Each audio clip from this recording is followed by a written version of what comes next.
Благодарам, господине Джафери. Почитувани колеги пратеници, мојата дискусија ќе ја започнам со едно прашање. Дали знаете што е тоа Жан Моне процес?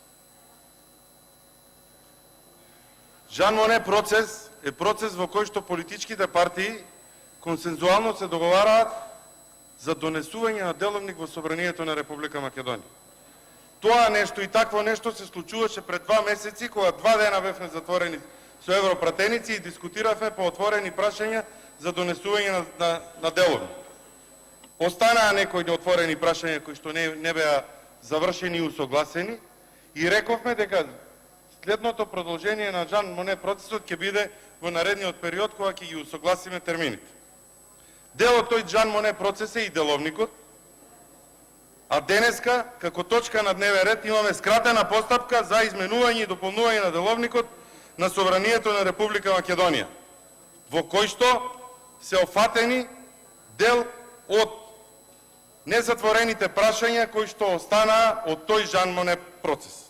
И прашувам, зошто, иако го слуша вашето образложение, господине Джафери, на комисијата, на која што дискутиравте, зошто не оставивте да овие работи се усогласат и пратеничките групи заедно со донесувањето на целиот деловник го направат тоа консенсуално и еднош на задоволство на сите политички партии и сите пратеници во Собранието.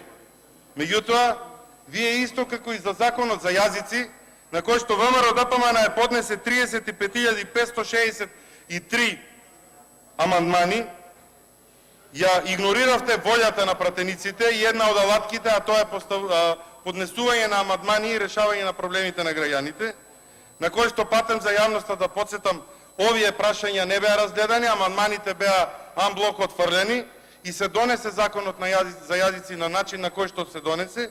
Вие денеска продолжувате со истата тактика и по скратена постапка барате донесување на деловникот, односно измена на деловникот. Да се разбереме, немаме против употребата на јазик на националности кои што на јазици кои што ги зборуваат другите националности во Република Македонија, се извинувам, меѓутоа имаме против начинот на кој што се донесе и законот за јазици и деловникот кој што денеска го предлагате. Ова, доколку продолжи и стане пракса во Собранието на Република Македонија, не знам до кај ќе завршиме. Сите поголеми работи во ова собрание се донесени или по скратена постапка, или на непочитување на процедурите на овој законодавен дом. Ви благодарам.